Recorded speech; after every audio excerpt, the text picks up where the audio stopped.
What's up, everyone? This is Noa Dalzell, and I'm here with another episode of You Got Boston, live for the Auerbach Center. I saw some complaints about being late. I apologize. I was just getting everything set up. Brad just finished speaking not too long ago. We were just kind of doing all of the post work that comes out of that.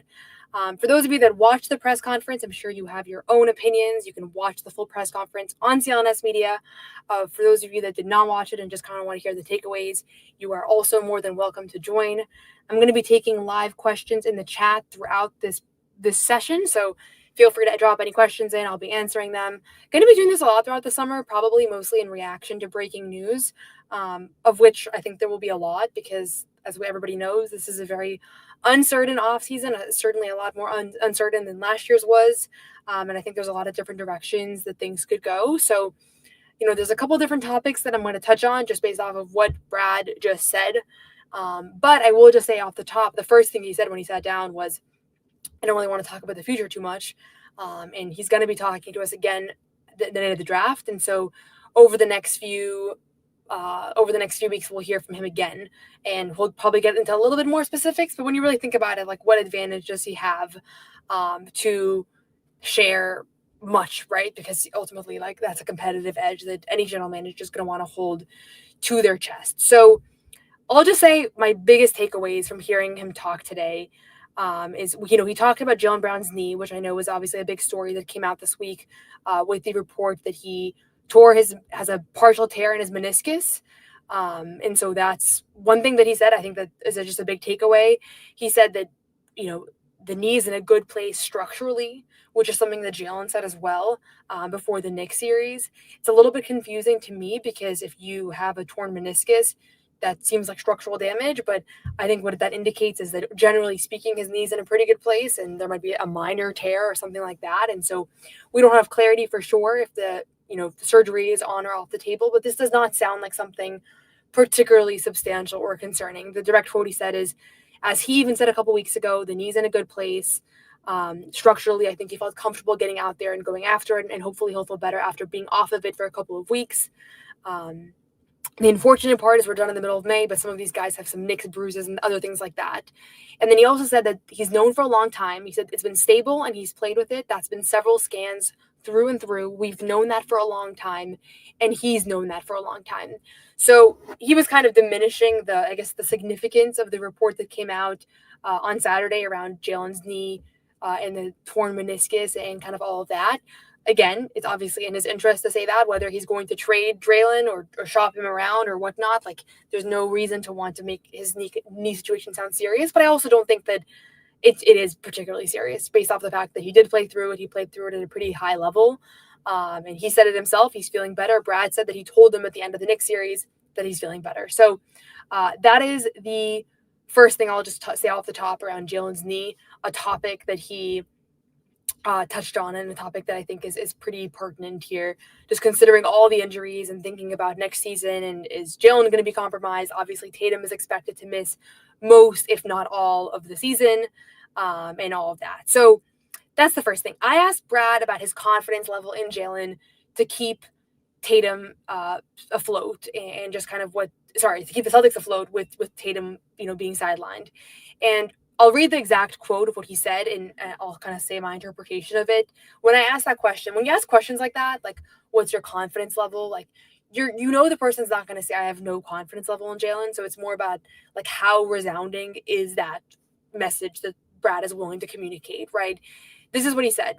He said, first of all, I know we always talk in terms of superstars and don't talk in terms of necessarily the other 13 players, right? The reality is we have a ton of good players and everyone leans on everyone. That said, Jaylen and Jayson have gotten the majority of attention because of how good they are. And I have full faith that any game that you have those guys on the floor or one of those guys on the court, you have a great shot. And so I have full faith in Jaylen. So 3 things out of that I took away. One, he's not putting it all on Jaylen. And I think that if he was going to say, like, we think that he has another massive leap that he's going to make and the next year he's going to show everybody, like, that's not what he said. I think that he wants to make clear that next year is about everybody equally, or, obviously a little bit more on the better players, but that it's not going to be a one-man effort to replace Tatum and to keep this team afloat. The other thing is that he touched on something that I feel really strongly about, and that's that Tatum and Brown have been the key to this era's success, and that Some people view this era as more successful than others. I personally think that making, 6 conference finals and making the finals twice and winning a championship, that is like pretty much incredibly successful. And obviously you want to win more than one championship, and that still remains the goal. But they have been the kind of the common thread through the winning. So I agree with that, and I think that ultimately, if they do want to field a competitive team next year, that's going to be the best position. That's the best. It's going to be the best thing they can do to position themselves is to keep him around and to keep Tatum around when he returns. And again, I think that a lot of people feel. I just finished watching Celtics City last night, and I was watching the 1987 episode and kind of all the guys getting down. And there is a feeling that was a little bit reminiscent of what we're seeing right now, except for the fact that these guys are still in their prime. Like these guys are 27 and 26. And so at the end of the day, like, yes, they're going through injuries, but there's no reason to think this is like the beginning of their downfall or the beginning of the end. Could be wrong, right? Meniscus injury could ultimately alter you in the future, or an Achilles injury could. But right now, I just don't have any information that pushes me in that direction. So I continue to think they're going to keep him. I know we've had some heated discussions on it. You can watch. I was debating this with Bobby Manning and John Danis on our Garden Report show the other night. You can watch that in full. I'm not going to do too much about that today, but just wanted to. That was one of the topics that I was interested in, just kind of getting a temperature check from him about. And I still believe that he's going to be a big part of their future plans. That being said, I do think that everybody's going to be shopped around. There's going to be offers. There's going to be just gauging players' market values and all of that. And I know the fan base has been pretty divided on him. You can just even read the chat right now, and you can read the comment section right now. And there's certainly people that would love to trade him and people that would love nothing less. So, and that's kind of been the reality throughout his tenure here in Boston. And I think it continues to be his reality. So not anything particularly new there. So I'm going to start going through some questions. I guess the other like just player specific takeaway that I think people have been obviously interested in and concerned about is Kristaps Porzingis and just what is going on with him, what happened to him, why was he struggling so much in the second round. I didn't think Brad was going to tell us anything that Porzingis himself didn't say, because Porzingis is probably the most open player with the media of any player on this team. And Porzingis himself said, we don't know exactly what it is, but I was clear to play. There was no heart issue. And honestly, watching, not to keep bringing up Celtics history, but I did watch like 4 hours of Celtics City last night, watching like the whole Reggie Lewis situation and hearts and all that. Like it certainly makes you just make sure that everybody's going to be fully cleared when they play. And I think Porzingis wasn't doing anything dangerous. But what Brad said is the way it was described to me was just post-viral syndrome, which just has lingering effects of a long illness. He said he didn't feel good in the Knicks series, but before that he felt great. And so, when you play every other day, it's not an ideal situation to feeling better, especially with the travel and everything else and the amount of physical force these guys put on their bodies. So our expectation is that probably within the next few weeks will be good for him to be off. So I think, first of all, again, I'll disclaim, Brad has no reason to say anything around Porzingis' illness being serious, because he's probably gauging his trade value as well. But he also didn't offer any new information, no new diagnosis, no new term. I didn't think that he would, because I genuinely don't think there's a condition out there that they're sitting on that they won't share with the media. Like nothing has indicated that to me. I think that they've just accepted that this is just like lingering effects from a virus that really impacted him. Whether they just haven't gotten a diagnosis. I mean, there are thousands of people, hundreds of thousands of people all over the world that are kind of wondering what they have and don't feel great and spend months, if not years, trying to figure that out. So like that's a thing, right? Chronic illnesses and fatigue and all of that. So it's possible that that's what he's been dealing with. It's also possible that he'll be fine in a month, and really it was just hard for his body to get through it, considering you are playing in playoff games, right? So I know there's been a lot of crazy rumors around like what does KP have and different things. Like I don't think that it's gonna be some big bombshell like this is the disease that he's had this whole time and they've been hiding it. Like I think that it really might just be one of those things, long COVID, potentially, something of the like I don't know. I'm not a doctor. I'm not going to try to speculate too much. He is playing in Latvia this summer, which I'm sure some fans will be annoyed by because you don't want him to get hurt, but at the same time, I think it's probably a good thing because you can gauge if he's able to be impactful. Like if he is impactful in Latvia, that is a good sign. If not for the Celtics, then for his trade value.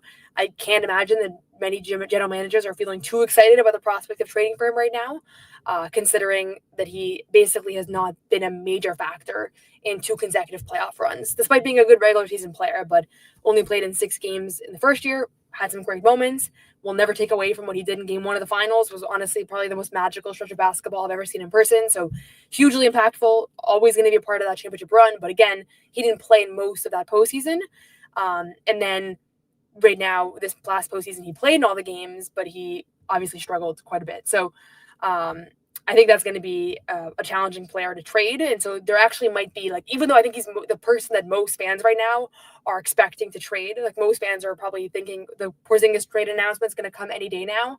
I think the reality with trades is that it's the guys that get traded are the guys that have a higher value, right? Like, you want to trade a guy when they're at their highest value, not at their lowest. And if you go back to like Marcus Smart and Malcolm Brogdon and Rob Williams, those guys were traded before their value really dipped. And then obviously we saw that they weren't able to stay on the floor, all three of those guys.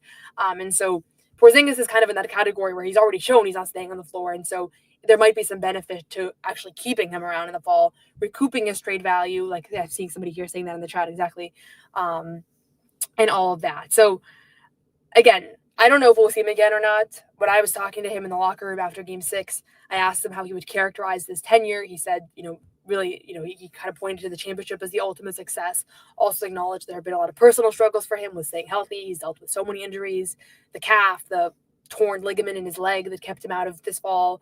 And then obviously I think the illness was very, very frustrating for him. And so I have no idea if we're going to see him again. I'm pretty 50-50 on it, but I think that he's certainly somebody that I've seen in conversations because it hasn't worked out great. One thing I have been thinking about is without Tatum next year, if you do want to field as competitive a team as possible, he becomes more important because I don't think that him, Tatum, and Brown were ever as a trio like hugely great this season. I think sometimes it feels like there were too many cooks in the kitchen, too many guys that demanded the ball. That's why when Al or Luke were out there, that unit's plus minus was better because those guys are more connector pieces. But maybe without Tatum, you need that additional score. And I know people aren't feeling particularly high about him right now because he wasn't able to do anything really in the postseason. But at the same time, he averaged 19.5 points per game on 49% shooting in the season. So, it's kind of hard to gauge like which version of him you're going to see next year. So that's what Brad said about Kristaps. Any questions about the CBA, about trades, about like contending next year versus taking a step back, he really kind of dodged. Didn't talk about Horford or Luke, which was a bummer. I was kind of joking afterwards. Sometimes there's so many reporters, it's hard to, you don't know what everybody else is going to ask. So there were actually a couple things that I thought were unfortunately not touched. Like, I would have loved to hear his take on Horford, but every reporter usually gets just like one question, so it's a little bit tough in that sense. But he did say, as far as competing for a championship versus taking a step back, he said, I never put a ceiling on a group of players. Some year you put a group of guys together that you think has a better chance than others, but we'll see how it all looks. And obviously Brad's been around for a lot of conference finals teams, from the Isaiah years through now. And I think that he has seen that a lot of different kinds of rosters can have success. And the 2024 team is the one that everybody's going to remember most fondly. Like, that's the team that won the championship. I don't know that team was definitively the only one that could have won the championship, right? And this is like another thing that I debate with people all the time. Like, I think that there are other Celtics teams that could have won if a couple of things had gone differently. And it doesn't necessarily indicate that like the 2022 team was fraudulent and the 2025 team was fraudulent, but the 2024 team, like, that was a championship team. And I'm sure that logic doesn't resonate with everybody. I'm sure there are people in the chat that are like, that doesn't make any sense to me because one team won and the other ones didn't.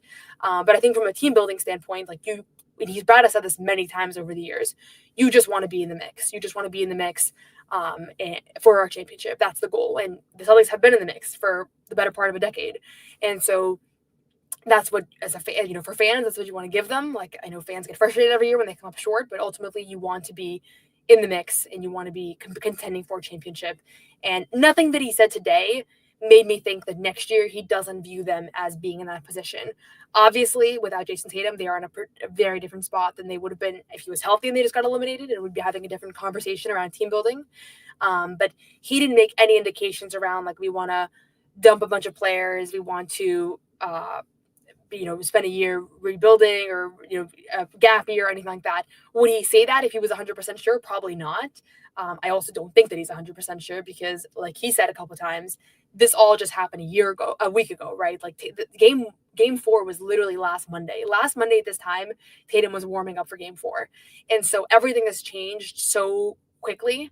And it's from an emotional standpoint, like for the people that are in charge of making decisions, he said they took a few days because they don't want to make any rash decisions or let their emotions kind of dictate what to do now. So him not saying much today is twofold. One, there's no reason to from a, just from a signaling standpoint, but then also I do think that this was not what they expected. Everything they thought about all year, all their considerations around what is this offseason going to look like, what kind of trades, what kind of moves, like all of that right now is a little bit out the window because this massive, massive development, and that's that your best player is probably going to miss all of next year. And so I think they're still processing that. They're probably figuring out what that means for them.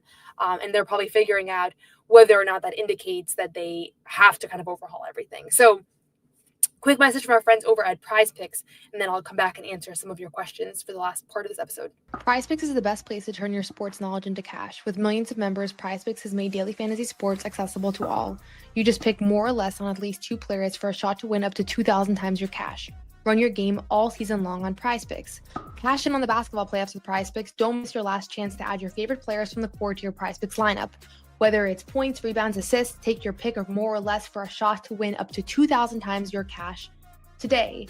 Sign up today and get $50 instantly when you play $5. You don't even need to win to receive the $50 bonus. It's guaranteed. The basketball playoffs are here and the action is heating up on Prize Picks, the best place to cash in on your favorite spots. Download the app today and use code CLNS to get $50 instantly after you play your first $5 lineup. That's code CLNS to get $50 instantly after you play your first $5 lineup. Prize Picks, run your game. Okay, so I'm going to start scrolling through questions here. And I guess just one, I'll just comment. I see a comment here about Tatum went from dropping one of his best playoff games to being post-surgery in under 24 hours.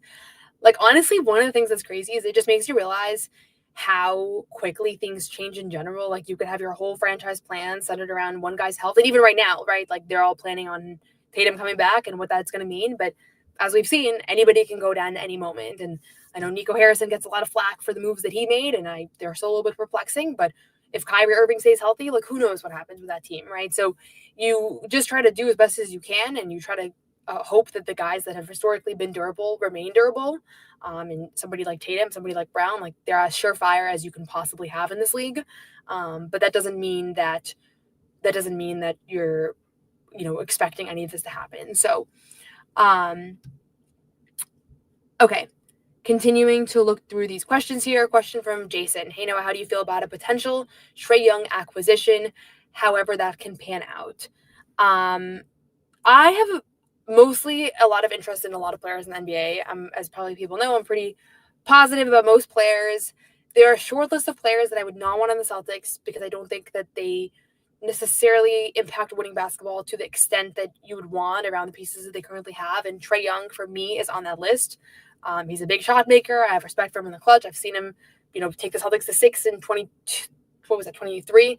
So, like, I'm not saying that he is a bad player, but he's not somebody that I would want to see on the Celtics. I think he's a little too ball dominant. I don't think he's been particularly efficient in his career. And then defensively, a lot of what the NBA is right now is just hunting the weakest defenders. Like, that's kind of what the league has become about. I don't know if you guys have seen the discourse around weak link theory and how the NBA today is a lot more about who are your worst players rather than who is your superstar. Like, it used to be about whether you have 1 or 2 stars. Now it's more about who are the 5 guys you have on the floor, and is there a guy that you can go at, because everybody's hunting mismatches. And so to me, Trae Young is a classic example of a guy that effectively becomes your weak link on defense. And honestly, that's not something that they've had. Like, people talk about Peyton Pritchard as a potential weak link on defense, and he's not your starting center or starting point guard, but he's certainly not.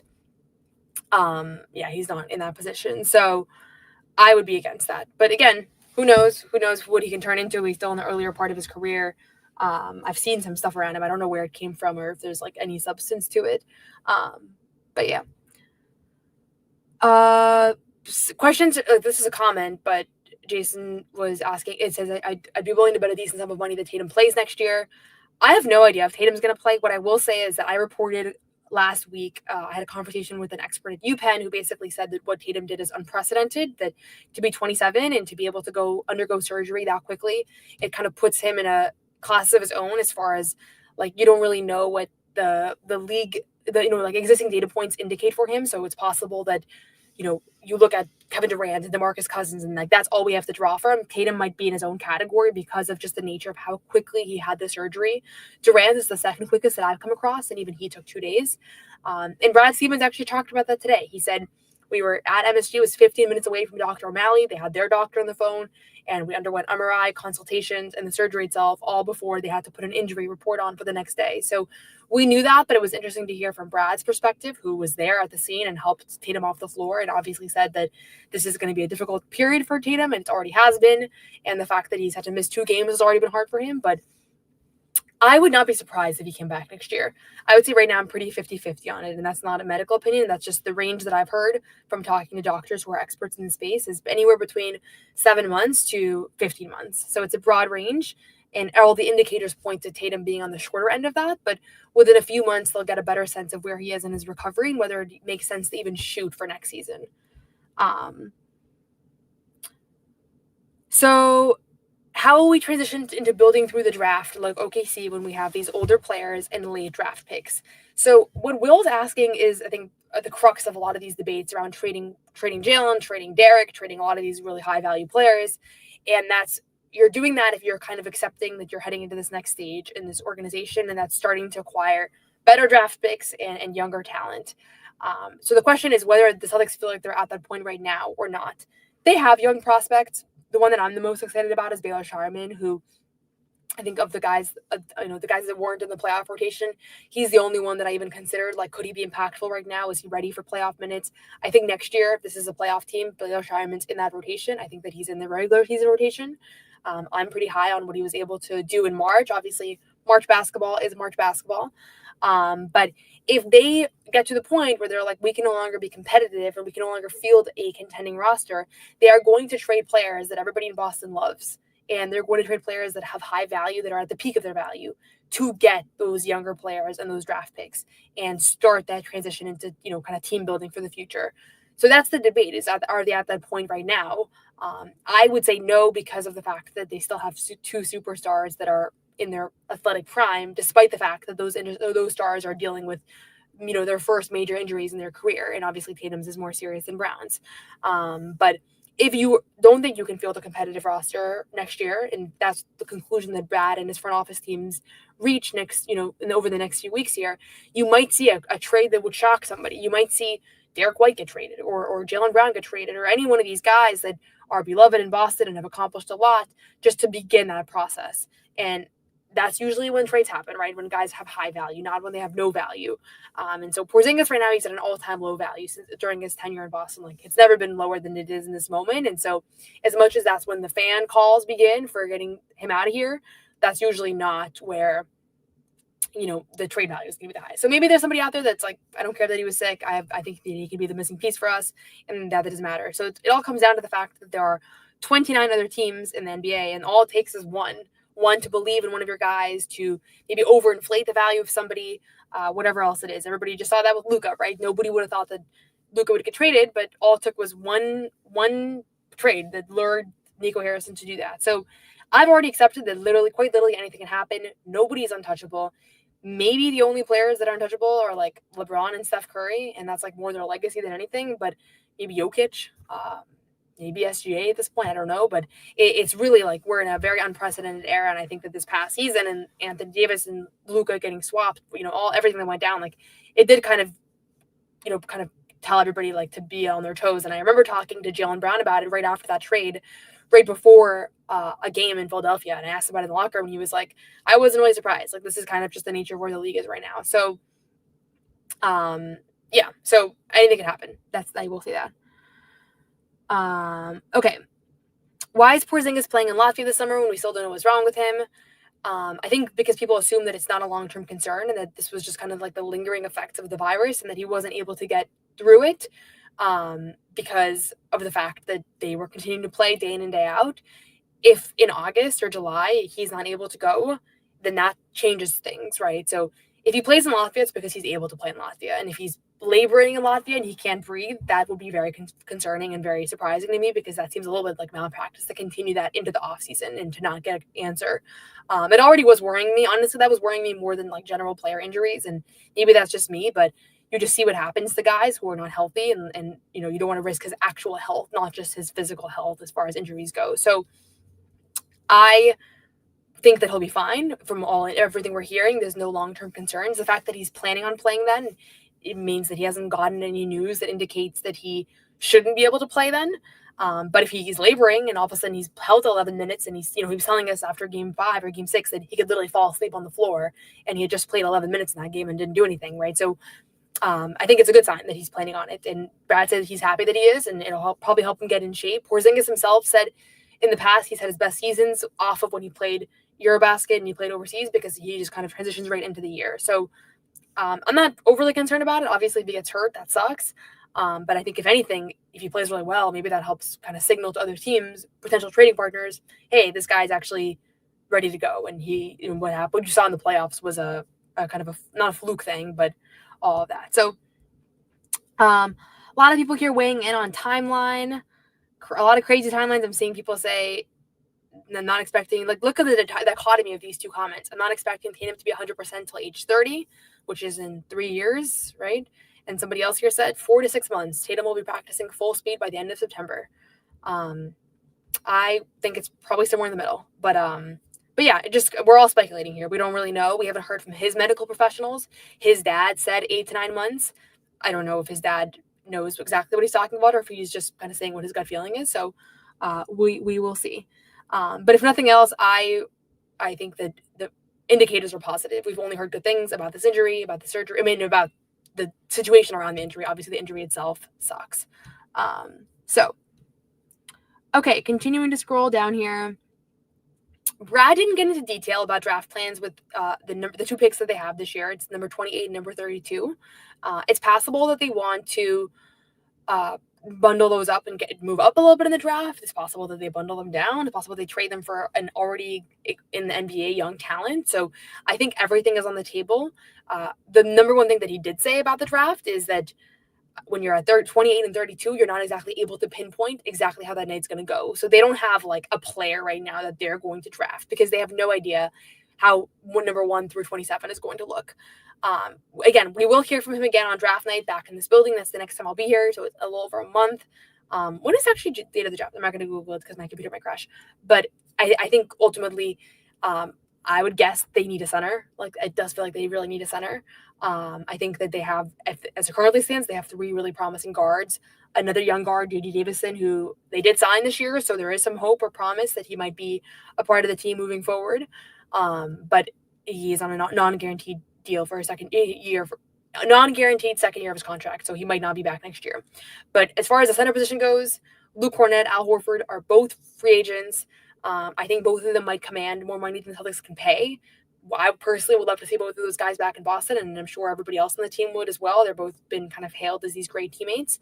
But I think that they're going to want some backup insurance at the center position. So if I had to guess, that's going to be the archetype, but he did not get into specifics, and I think it's because there is just so much uncertainty. Like, who knows if they even have those picks. Okay.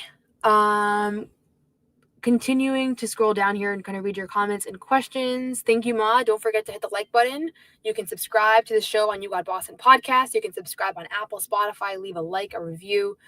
It all really helps. There's a million Celtics podcasts, so if you like this one, it really helps to show the love anywhere. And I'll be doing these, as I said, anytime there's like new free agency signings, breaking news, medical updates, like we'll do reaction podcasts. And then also just during slow periods, I'll just come on here and just talk about kind of what we're hearing, what I'm hearing, and talking to people and all that. And I'll be at Summer League. So I'll be at Summer League for the full 10 days. And so we'll probably get a lot of stuff on the young guys from there. And then I'll just acknowledge this. Brad said there was 2 draft workouts today.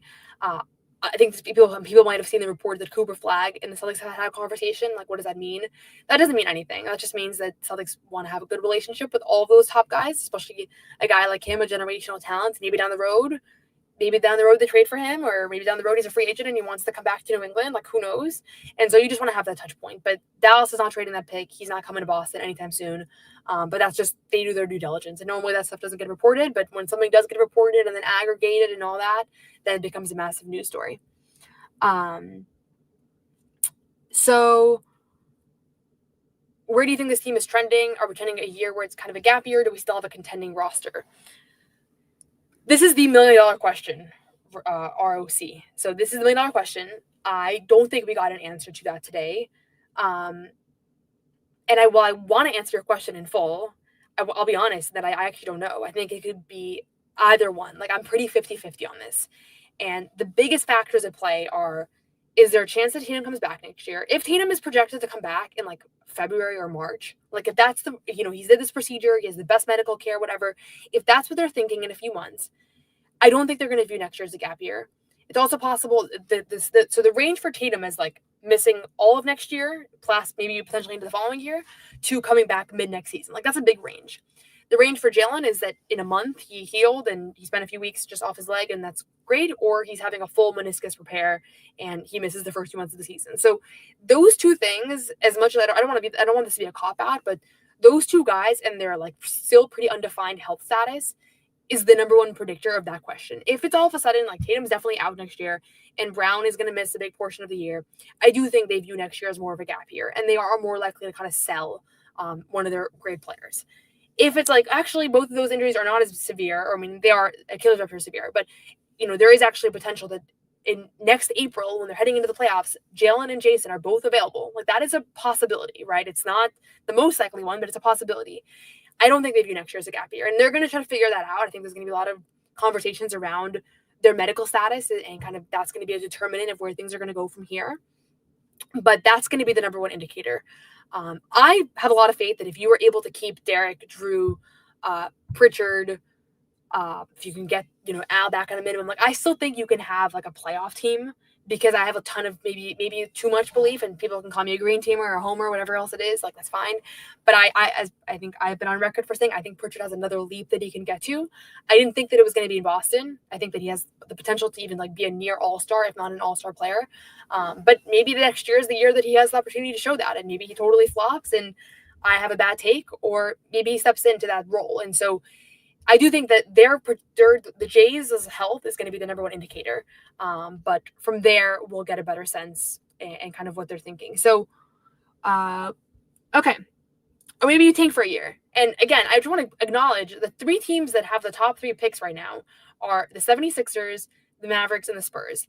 None of those teams enter the season tanking. They didn't, right? The Dallas Mavericks were hoping to win the championship.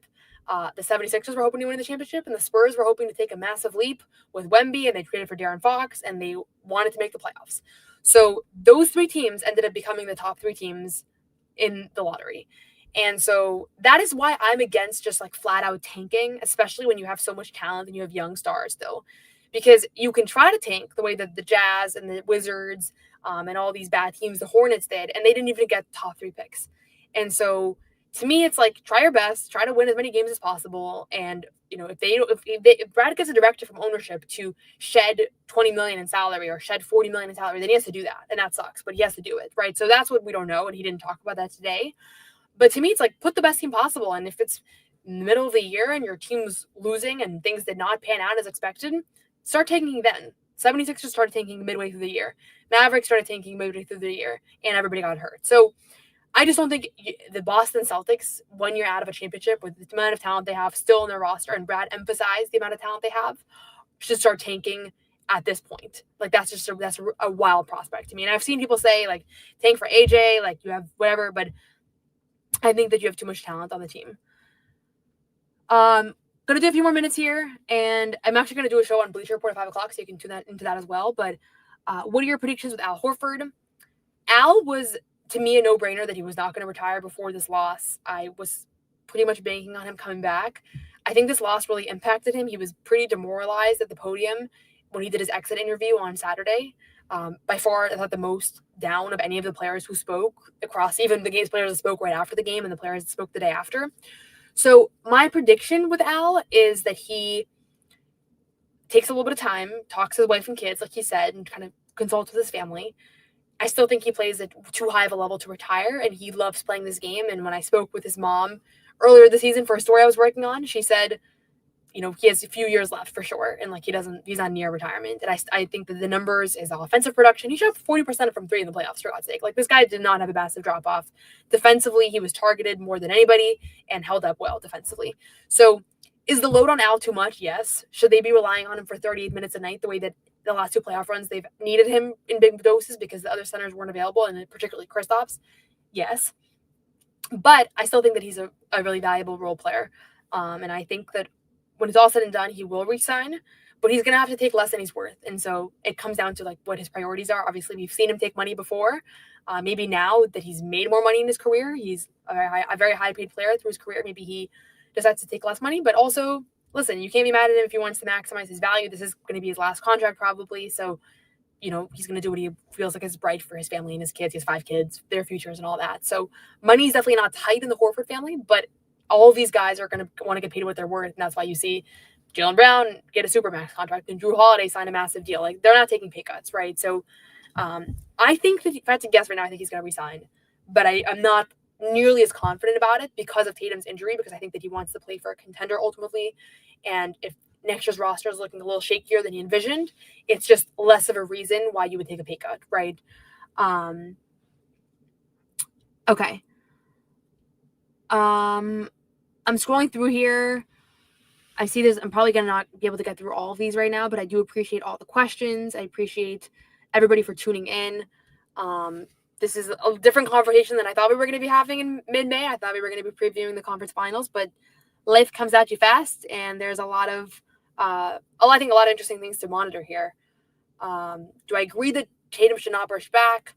I think Tatum should come back when he's ready. And if he's ready sooner than people expect, then there's no reason to wait, because it's going to take a while for his mental to kind of get up to speed. Like, that's the biggest thing that I've heard from Achilles injuries, is that physically maybe you're able to come back and be ready, but mentally there's a hurdle for players. And so maybe next year he comes back towards the end of the year, plays a little bit. Maybe they don't even make the playoffs. Maybe they do, and he plays for a couple rounds and he's on his best self. So long as that doesn't compromise his future ability to play, like, I think that there's nothing wrong with that.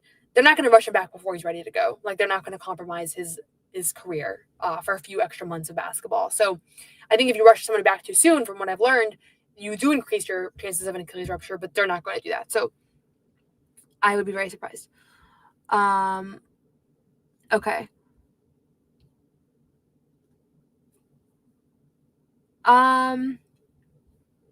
Let me see if there are any more questions I should answer here. I might just wrap. I do appreciate everybody for answering all these questions. I think there was some stuff about Joe earlier. I will just say Brad made clear that he felt like the series was lost in games 1 and 2, which is also what everybody said after when they spoke. Especially the guys that spoke the day after, Jrue Holiday, Al Horford, they basically were like, we lost this in games 1 and 2. We blew those 2 games. Like, I'm confident to say they choked those 2 games. I don't like using that term, but that's like literally what we saw. It was like game 2 was one of the most shocking environments I've ever been in. I could not believe that we were watching a repeat of the same calamity from game 1. So Brad echoed that. He said there wasn't a fundamental problem with our roster, a fundamental this person's fault or this happened or we were unlucky. Like, they blew those 2 games. And so is that a little bit of a shot at Joe? I saw some people asking that. I mean, Joe's the guy managing the game, but he also said that Joe's great and that they're very lucky to have him. They said, we're lucky that we have Joe here. We're lucky that we have the staff that we have, and we're very thankful. So, yeah, I think that there's a lot of uncertainty. I have way more questions than answers from this press conference, but hopefully that gives you a little bit of my initial thoughts, my initial takes. You can watch Brad's full press conference on CLNS Media. You can watch all the exit interviews on CLNS Media. We had Kristaps, Jaylen, and Derek all spoke after the game. The next day, we heard from Jrue Holiday, Al Horford, Sam Hauser, Peyton Pritchard, Luke Cornett. So pretty much everybody in the rotation spoke after elimination, which it doesn't happen every year, so I was grateful for that. So you can watch those full press conferences. We can do more. We're going to do more breakdowns, more analysis this offseason. Probably have another show in the next couple of days here. But as always, I appreciate you guys for tuning in. Sorry if I couldn't get to your question. If anybody has like a desperate question, you can message me on Twitter, and I always respond. Or at least I try to respond. So you can message me there, and I'll try to answer your question as well. Or actually, even better, scratch that. Don't message me on Twitter. Comment on this video, and I will respond in the comment section, because I actually might not respond on Twitter. But comment in the comment section, and I will respond to that. And then I'll hopefully get your question if I didn't get to it on the live show. Thank you, as always. I'll have more stuff on Celtics blog, some written coverage, some written work. I'm excited for the offseason. I wish it didn't come so soon, but I think this will be an interesting one, and hopefully everybody enjoys the ride. Thanks again for watching, and enjoy the NBA playoffs, which begin again tomorrow.